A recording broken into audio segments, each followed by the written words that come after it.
Jacob Warren, former Tennessee tight end. And Jacob, how are you, sir? What's up? Can you hear me? Can you hear me? I'm wearing some new headphones today, so hopefully they You look work just tight. fine. You look tight. I got you loud Awesome. and clear. Jacob's Perfect. appearance brought to you by our friends at Peak IV Hydration, specializing in hydration wellness. They provide tailored IV treatments designed to boost athletic performance, support recovery, and enhance overall wealth. They have a location in South Knoxville and Sevier County. So check them out. I will put the link in the message board. And Jacob, I saw you shaking your head when we were talking about Eli Drinkwitz. I think it just goes across the board that nobody outside of his own family likes him. Okay. All right. I wasn't gonna go that far. You know what I mean? But obviously, myself and the teams I was on have had history with him, and to hear him say that they're right up there with us is not far off, Caleb. Honestly, I think you're pretty accurate. You're pretty right there. Unfortunately, just because I don't want to admit it, but yeah, they're a good team. All right, now I wanted to set you up with a talk about Nico, but first I want to give you kudos because we were visiting with you on a Monday, okay, and Jacob doesn't take credit for a lot of stuff. He's that kind of guy, and he said, I think I helped a little bit, but I don't want to take credit. In the interview, is basically paraphrasing. And then later that day, Alec Eberle, Tennessee's tight ends coach, in his press conference said, I got to give a shout out. I don't know if you saw this. I wrote about it. And so, yeah, he said, I got to give a shout out to Jay. I mean, he really helped set the tone of that group. And that's pretty strong. Nobody asked about you or any other former player, but he offered that up. So, and what does that mean to you? yeah, I mean that's awesome, right? I think like you said, I might not take credit for a lot of things or whatever, but I think it is good to see. It's good to hear, and I don't expect him to say something like that, but I'm happy that he feels that way, and I agree. I mean, I think looking back at kind of just a lot of the things we did, and I watch the games now, and I watch some of the tight ends, kind of their form or their technique or their you know, you love the hat. Thank you. Appreciate it. I see the chat. Thank you, Matt. You know what I'm saying? But it's just cool, man. I feel like that's all you can really ask for in this game, I guess, and life, really. I don't want to get too deep, but we all want to have our impact. We all want to be able to make our mark. And it's cool to hear that even after I'm gone, what I'm saying, they're still thinking about the things that I was able to do as a player and still kind of trying to implement that in the game. And I made my impact and left my legacy there.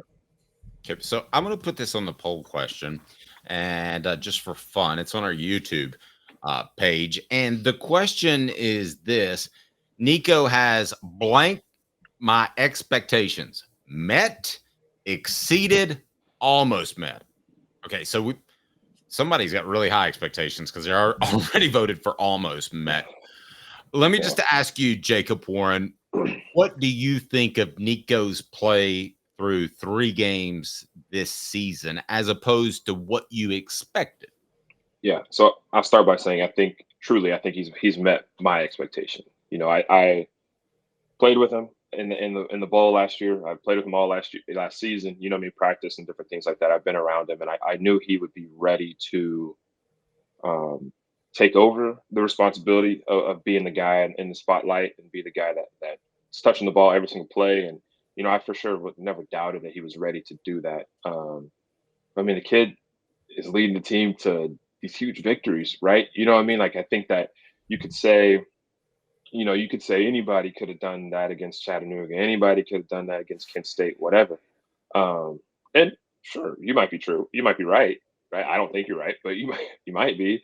But I think he's come in, man, and he's given this offense and this team exactly what it needs, man. And that's just a guy to continue to make plays in the backfield and continue to, lead this team, right? I think this team goes, regardless of who's leading it, but you just have to have a solid leader. You have to have a solid talent back there to be able to make some of these plays that he's making. And obviously, it's all about SEC play. Right when I joined in, I hear you guys talking about the SEC and this conference is getting harder. You know what I mean? It's not easy, and it never is easy, and it's not supposed to be easy. But no, I'm excited to see his progression and just see him working into this role that he's built for himself.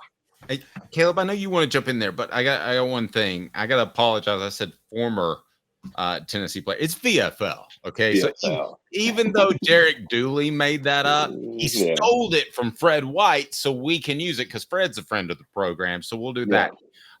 Hit like and subscribe. I want to ask you one question before we dig into it a little bit more.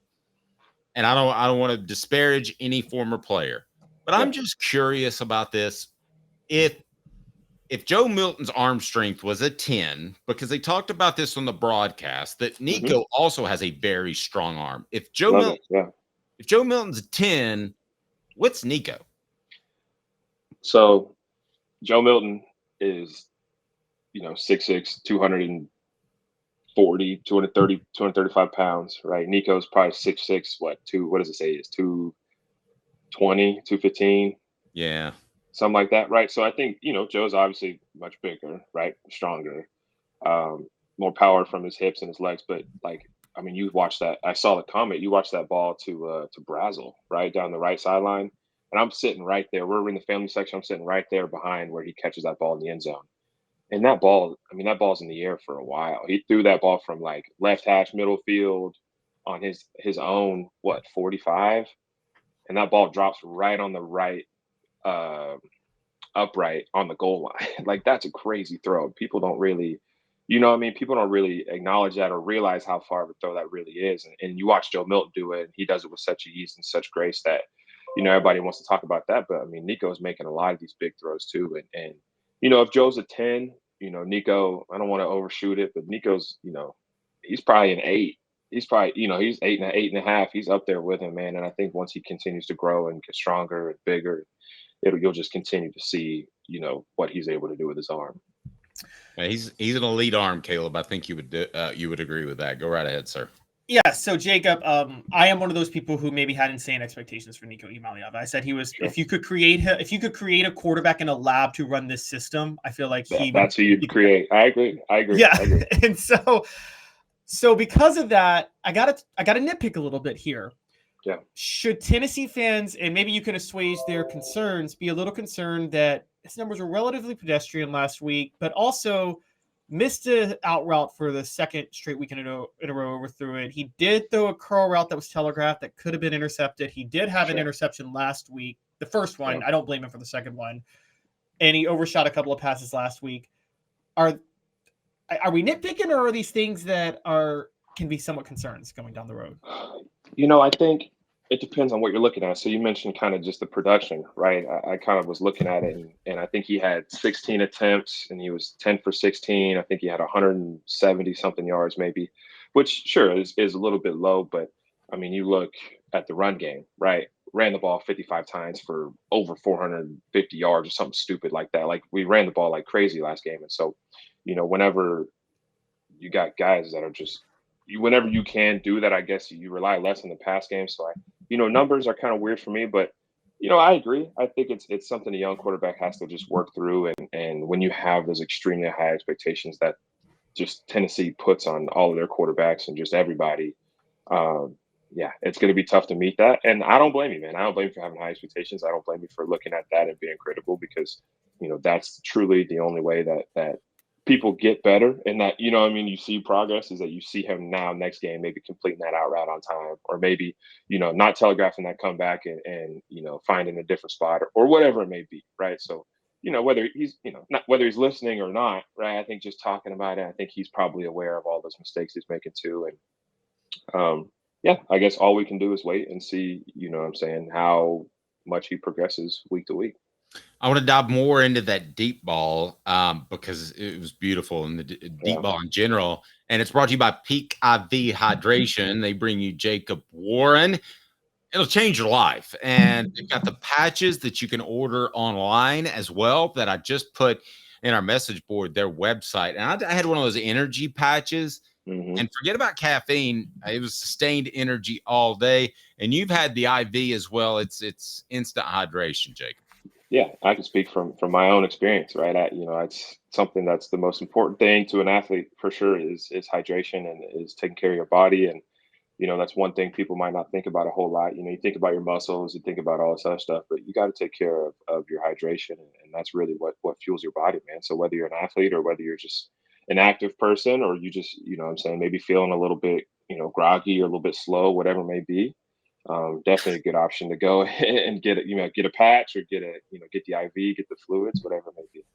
Yeah, for groggy or a little bit slow. That's called for those that need that daily. That's called the 50 plus patch. And wait, when you're over 50, I'm a little groggy every day. All right, I hold my tongue. I won't say nothing on that. Oh, by the way, Aaron Murray said that I was like an old fart, but that's okay because he didn't win a championship at Georgia or anything. All right, Caleb. Jacob, he didn't say that. He actually said Dave looks young, and he was very respectful on the show last week. Dave didn't have to be savage like that. Spread lies, man. What's up with you? Yeah, right. So wrong.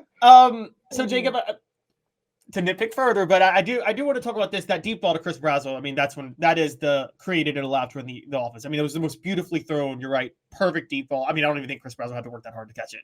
And so. Yeah. How often when we see deep balls that he may have missed on, like the interception against NC State, or when I thought he slightly overthrew Squirrel White, how often is that? Do we not see that it may be on the receiver for running the wrong route or taking too long to break on the route or decide what they're going to do? For sure, and I've talked about this, time and time again, because again, quarterbacks, those are my guys, right? So I'm gonna defend them regardless, right? You have to, right? Those are the people with the ball. Like this is our offense. This is our team, man. So, yeah, I think honestly, a lot of it, if you really broke down the film and looked at it, you could see you might be on the wide receiver, it might be on the O line, right? That has to do a lot with it. If there's a protection breakdown or something, and he just a little bit off schedule or a little bit off balance, those footballs can come out a little bit different, right? And people don't really think it matters that much, right? They just see an overthrown ball and they just go, "Oh man, he overthrew it and it got intercepted," whatever. And I'm not saying that that's what you're saying. I think that it does play a big part. It does play a big factor as far as timing wise with the wide receivers, especially in this offense. The way that these routes are run, the way this offense is timed up, you know what I mean, with the protection, with the depth of the routes, with all those things. I don't know about the specifics of, the picks that he has thrown, but could have been a chance that it was a wide receiver timing thing, or maybe just his depth, or maybe, whatever you want to call it. End of the story, end of the day, you know what I mean? It's an interception, it's a turnover. One of the maxims is to protect the ball, right? Protect our lead. And that's something that the team has to go out there and try to do every single day, regardless of who it is. If it's the quarterback, if it's the wide receivers, if it's the offensive line, it doesn't matter. Along those lines, I want to clear up one thing, because on the interception that looked like an errant throw, throwing to Brew McCoy over the middle 2 games ago, against NC State, that I thought that was just an errant throw, which happens. The best quarterbacks have errant throws. But then someone, Caleb, help me remember, who suggested that Brew might have throttled down a little bit. Someone told you off the record. I'm not sure who it was. Okay, well, then I don't want to mention him. Did you see any of that, or do you think that was just an errant throw? What was your take on that particular interception? We're not playing the blame game, but I think I can see a pretty visual change of body language of Brew coming across the middle, right? And that is, obviously there was a guy there to intercept the ball, right? So therefore, if there's a guy there to intercept the ball, that means there probably would have been a guy there to hit Brew if he's catching that ball, if that makes sense, right? So a lot of times, when you have these routes, you make the wrong decision, sometimes you just have to live with it, right? And so if you end up rolling that post into that safety and he throws that ball and you're the one that rolled the post into the safety, you're the one that also has to go up and get that ball, protect that throw, right? That's how I look at it as a tight end, as a player that plays in the middle of the field, right? If I make that decision, I have to commit to it, and I might take that hit. Now, you also say, okay, quarterback, whoever it is, if you see that wide receiver head in the middle of the field, you got to feel that safety. You got to either protect him and throw the ball somewhere else, we got to get rid of that ball and not put it in danger, right? But in Nico's head, right, he sees Brew, who he trusts, who he, believes in to go make any catch. He sees him run across the field. He makes, throws the ball, whatever it was, like, and it ended up being picked up, right? So, I think, again, you don't want to blame the receiver. You don't want to blame the quarterback. But, I think without any blame, it just has to be cleaner. It either has to be a different angle on the post, or he has to not post it, or the quarterback just has to not let it go to protect him. All right, good stuff, Jacob.